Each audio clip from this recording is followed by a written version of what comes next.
The military has carried out a coup d'etat in Myanmar. They've seized control of the country and detained key government officials, including the country's de facto leader, Aung San Suu Kyi. The military accuses the government of failing to act on claims of voter fraud in last November's election. They announced emergency measures via the news channel they own in Myanmar.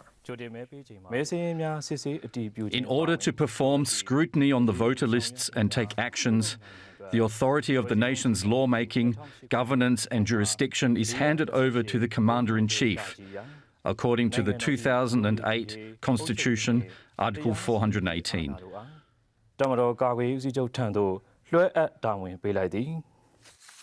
Well, there's been widespread international condemnation of the military's takeover in Myanmar. The new U.S. Secretary of State, Antony Blinken, expressed grave concern over the reports and warned Myanmar's military to reverse its actions immediately. And the UN Secretary General, Antonio Guterres, released a statement strongly condemning the detention of Aung San Suu Kyi, President U Win Myint, and other political leaders in Myanmar. He said the developments are a serious blow to democratic reforms in the country. Well, for more now, let's cross over to Philip Sherwell. He's a correspondent for the Sunday Times and joins us from Bangkok. Philip, what more can you tell us about this coup? Yes, well, what should have been happening in Myanmar today was that MPs were scheduled to sit for the first time in Parliament since the National League for Democracy of Aung San Suu Kyi won a crushing, overwhelming victory in general elections in November.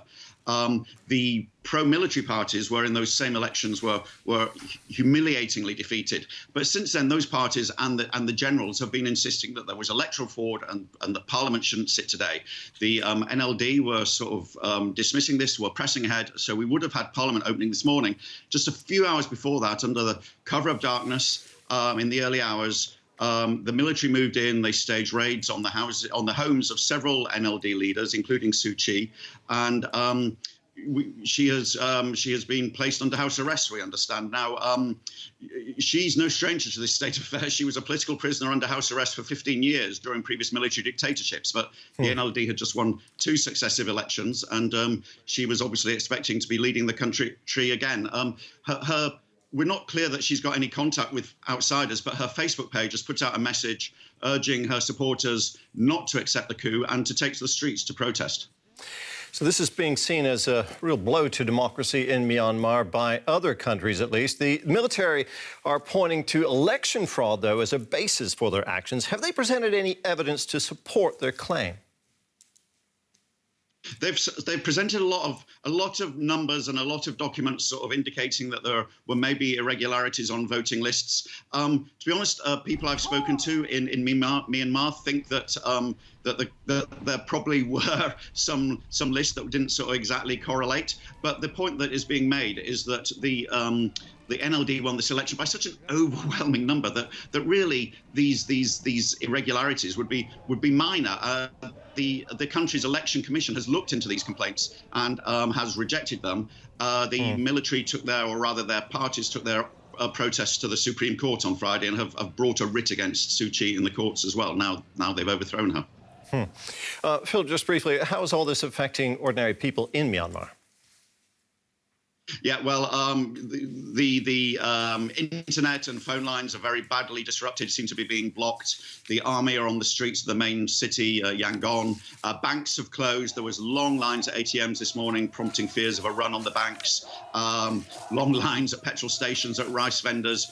People, they've lived under military rule before, and they're very nervous about its return. They're not at the moment, as far as we know, protesting on the streets. But as I mentioned, Suu Kyi has called for that. So really, it's a very tense time, and we're going to have to see how things unfold today and in coming days. Philip, thank you very much. That was Philip Sherwell there, Asia correspondent for the Sunday Times. Phil Robertson is Deputy Director of the Asia Division of Human Rights Watch, and he joins us now from Bangkok. Mr. Robertson, what do you make of what is happening in Myanmar? Well, frankly, this is our worst fear. This is a real nightmare. I mean, what we've seen is an election that was won in a landslide by Aung San Suu Kyi and the National League for Democracy, essentially torn up. over electoral fraud allegations that have not been proved, in some ways are somewhat Trumpian in the sense that they're making all these allegations. They're claiming that, a huge number of irregularities took place, but then they provide no information or evidence of that. It's a real disaster for human rights and democracy in Myanmar. What impact do you think this is going to have on people's lives in Myanmar?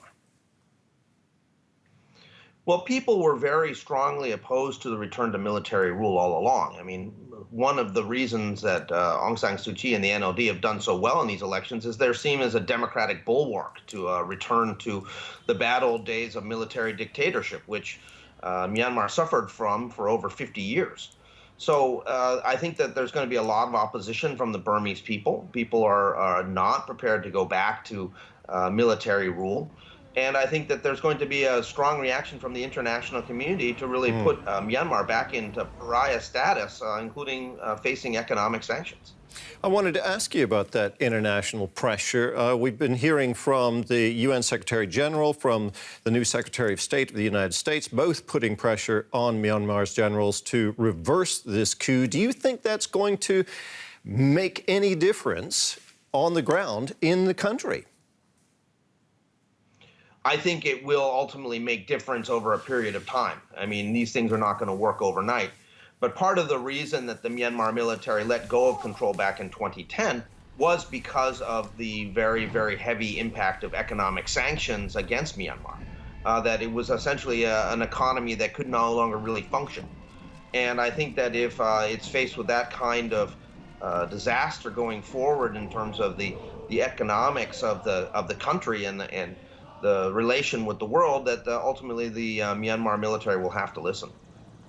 Mr. Robertson, thank you very much for talking with us today. That was Phil Robertson of Human Rights Watch in Bangkok.